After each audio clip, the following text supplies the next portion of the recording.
beautiful Oklahoma morning, I decided to come out and I'm gonna harvest some of these garlic scapes. So as your garlic plants mature, they will grow these guys on top. This is called a garlic scape. It does not mean, when I first started growing garlic, I thought that it meant that it got a seed and I ruined it. It doesn't. When it starts to grow these, it actually means that you're getting closer to harvesting.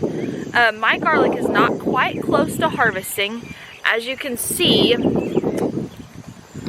normally wait until your bottom leaves are dry further up than this. So we're getting there, but not quite.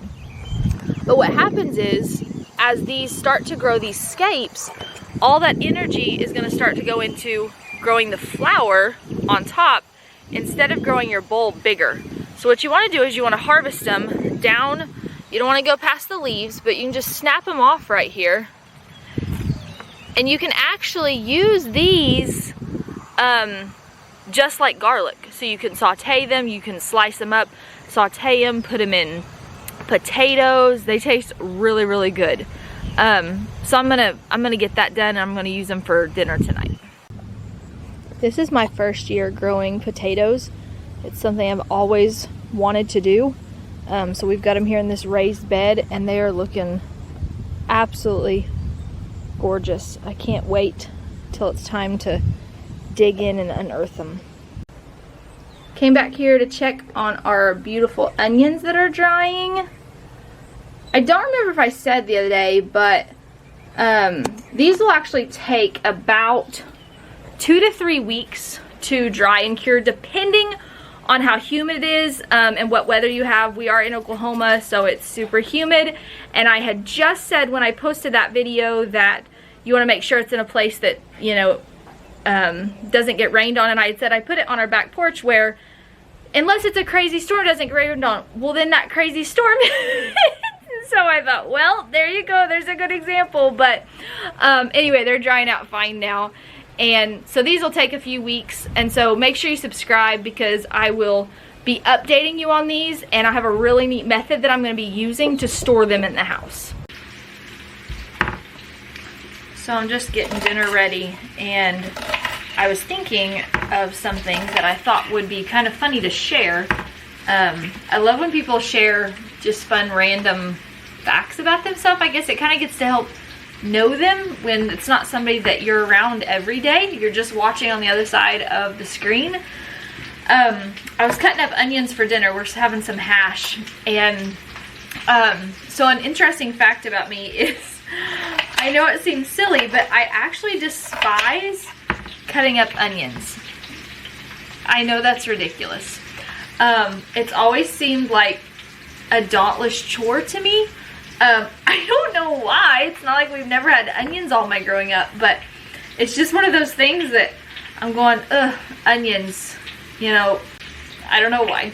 Anyway, so, but something I found interesting is, you know how sometimes you grow things and you learn to like to eat things. Number one, they just taste better from store-bought. But the other thing is, I think you get more joy in eating things that you grow. And I think it makes perfect sense. You have that pleasure and that pride in knowing that you tended the soil and you tended your garden and you weeded it and you put that time and effort in. And ever since I've been harvesting all these onions, I haven't even thought twice about cutting up an onion. Am I the only one that has, I'm gonna say, an issue like that?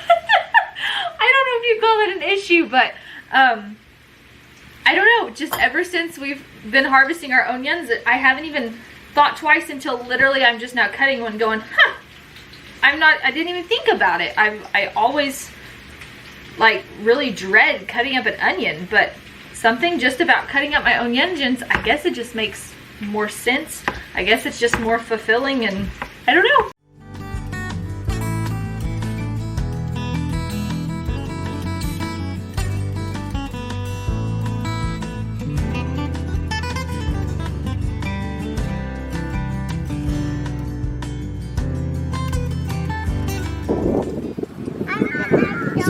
you using to make this arch in the garden?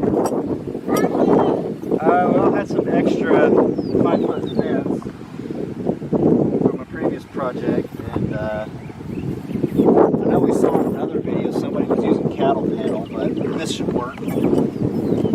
But that and a couple T-posts, so our cucumbers will have something to, or I guess whatever we plant here will have something to hold on to.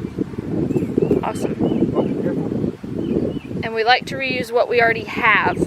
That's kind of the premise we're going on with a lot of building this homestead, is trying to do it with as minimal purchases as possible. So we already had this. It may not be stable as your regular cattle panel, but we're gonna make it work. So while we're out here working in the garden, I thought I would share a tip that I learned actually from Jess at Roots and Refuge. She was saying that when you're growing your tomatoes, I've always been used to just all growing up, we just put them in a tomato cage and let them go crazy. But I learned a lot when I watched her tomato video about how you actually don't, when you're growing your tomato, when it comes up, you don't want any branches to grow up on these bottom several inches. It lets, instead of turning into a bush, it lets more energy and nourishment go upwards towards the leaves. So any that come off here, you want to go ahead and just pinch those off. And the last couple of years, I think 2 years ago, we used, instead of tomato cages, we used twine, like tied back and forth, and tied it to that as it came up. And then last year we used that panel that we're making the arch out of. This year I am going to go ahead and use the tomato cages just because of where I have them planted this year, but I'm still gonna watch them, and I've plucked all of the branches that came off here. We kind of let them get out of hand because we were gone out of town for a week, but we're back and I've got them pruned now where they're probably about 6 inches or so. I don't have any branches coming out. And then you also want to make sure, anytime you see a V like this in your plants, a lot of times you'll have a little shoot come out of here, try to grow. You always want to pinch those off. We've been super busy since getting back from the Homestead Festival. This has just been kind of one of those crazy weeks.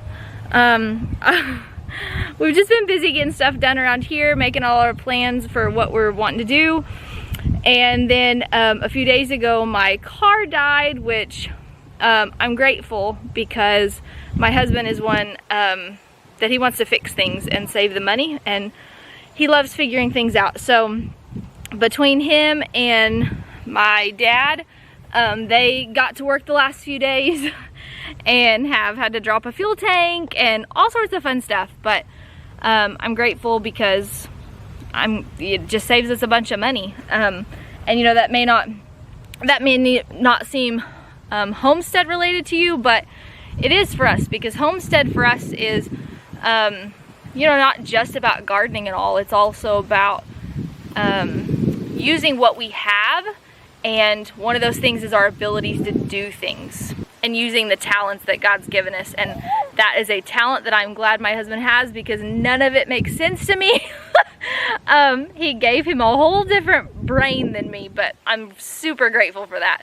So that's been all in the process, and we had some crazy weather the other day that actually flooded our driveway for a few hours, so we couldn't even get out.